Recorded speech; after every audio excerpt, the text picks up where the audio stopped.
Salut tout le monde, j'espère que vous allez bien et aujourd'hui on est là pour parler du tournage de la pub que j'ai faite pour Oncle Hansi, tournage qui n'était absolument pas en partenariat avec eux. Tout d'abord, je vous montre à quoi ressemble la pub maintenant.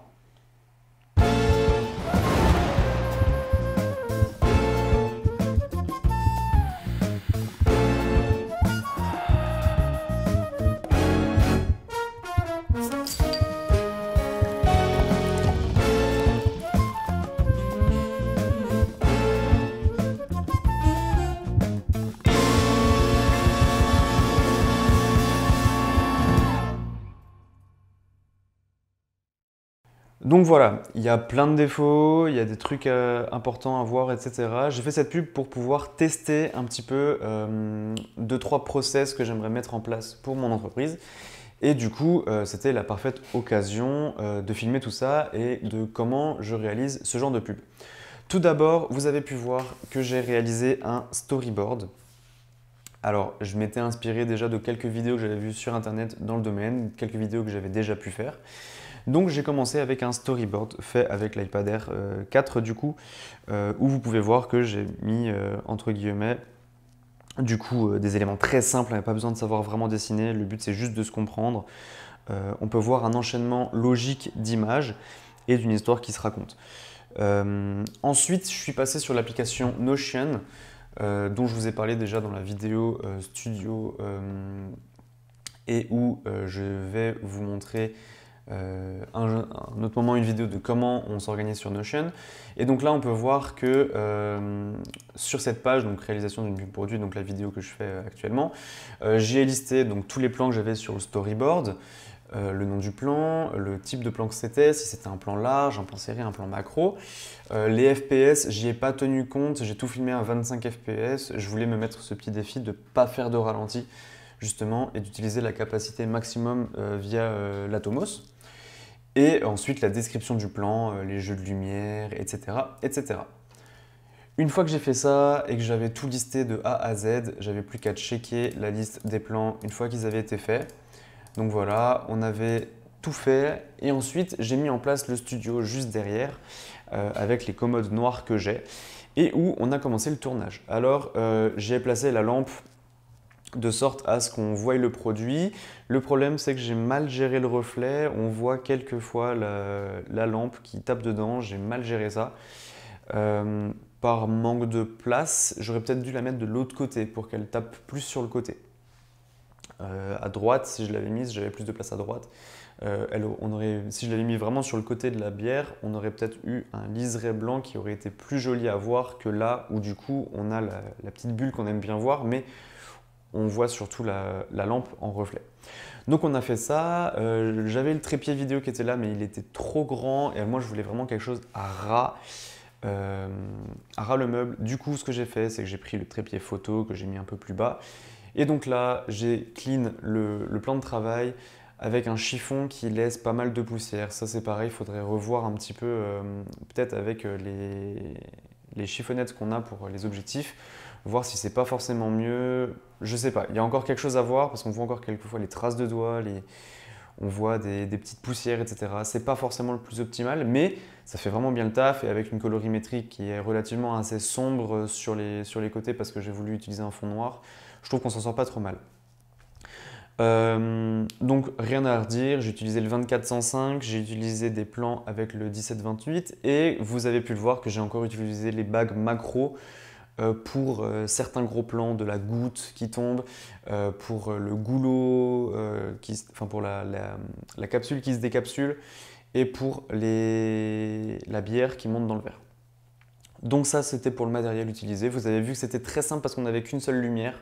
On avait la Forza 200 qui m'éclaire actuellement avec le nid d'abeille et la softbox de 90 cm. Mais c'est tout ce qu'il y avait. Pour ce qui est du versement de la bière, vous avez vu que je ne l'ai pas versé directement dans la chope. J'ai dû faire la mise au point et ensuite je l'ai versé dans un bocal, enfin dans un saladier quoi, pour récupérer ce qui coulait et pouvoir refaire le plan plusieurs fois. Ça, c'était pour la partie tournage. Vous voyez que c'était pas vraiment compliqué. Après, j'ai pris le temps de faire les plans correctement. Bien sûr, là, c'est quelque chose qui a été fait en une matinée, très rapidement, parce que j'avais un petit peu de temps libre et je voulais voir ce que ça donnait. Du coup, voilà. Pour la partie montage, on est sur quelque chose de très simple. J'ai pas fait de voix off, mais on est sur quelque chose de très simple.